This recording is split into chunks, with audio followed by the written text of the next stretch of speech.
Hello tears, இன்றைக்கி Chitra Pournami. Again night duty தாங்க. அதே வெள்ளிங்கிரி ஆண்டவர் கோயில் தான் பூண்டியில் இருக்கிறதுல.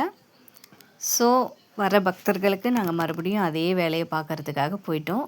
அதுக்கு முன்னாடியே நான் வீட்டில் சில கிச்சன் ஒர்க்ஸ் எல்லாம் பண்ணி வச்சுட்டு தான் போனேன். கொஞ்சம் டீப் க்ளீனிங் பண்ண வேண்டியது இருந்துச்சு. எல்லாம் பண்ணி எல்லாம் நீட்டாக கழுவி எடுத்து வச்சுட்டு போயாச்சுங்க. அதுக்கப்புறமா நாங்கள் டியூட்டிக்கு போகும்போது சரியான கூட்டங்க. எப்படி சொல்கிறது, மழை வேற தூர ஆரம்பிச்சிருச்சு. ஸோ ஜனங்கள் வெளியில் படுத்துட்ருப்பாங்க. போன டைமில் இங்கெல்லாம் நிறைய பேர் படுத்திருந்தாங்க. நடக்கவே வழி இருக்காது. ஸோ எல்லாமே மண்டபத்துக்குள்ளேயே படுத்துட்டாங்க. எவ்வளோ கூட்டம் தெரியுங்களா, நிறைய இருந்துச்சு. ஸோ அங்கே உட்காந்துருந்தவர் ஒருத்தர் கேட்டார், எத்தனை பேர் இருக்காங்க, எவ்வளோ சீக்கிரம் முடிப்பீங்க அப்படின்ட்டு. அவங்க 10 பேரை தான் உள்ளே விட்டுட்ருக்குறாங்க.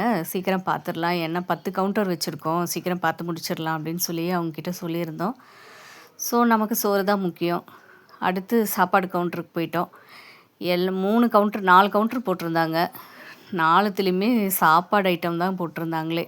வெரைட்டி ரைஸு, தக்காளி சாதம், புளி சாதம், லெமன் ரைஸு, இந்த மாதிரி தான் போட்டிருந்தாங்க. டிஃபன் ஐட்டம் எதுவும் இல்லை. ஸோ ஓகே, போன டைம் தான் டிஃபன் ஐட்டம்லாம் இருந்துச்சு, இந்த டைம் அந்த மாதிரி இல்லை. ஆனால் அந்த குளிருக்கும் மழை தூறலுக்கும் சுட சுட சாப்பாடு கொடுத்தாங்க. கொஞ்சம் வத்தலும் சட்னியும் கொடுத்தாங்க. நல்லா இருந்துச்சு கொஞ்சம் சூடாக சாப்பிட்றதுக்கு. சாப்பிட்டுட்டு வந்து நாங்கள் மறுபடியும் எங்களோட ஒர்க்கே ஸ்டார்ட் பண்ணிட்டோம். பக்தர்கள் நிறைய பேர் வந்தாங்க. மெடிக்கல் செக்கப் நாங்கள் நல்லபடியாக முடிச்சுட்டு அகெயின் நாங்கள் காலையில் ரிட்டன் வந்துட்டோம். ஸோ வந்துட்டு படுக்கலான்ட்டு போகும்போது அம்மா எனக்கு காஃபி வச்சு கொடுத்தாங்க. ஸோ மறுபடியும் அது கொஞ்சம் குடிச்சிட்டு நான் தூங்க போயிட்டேன்.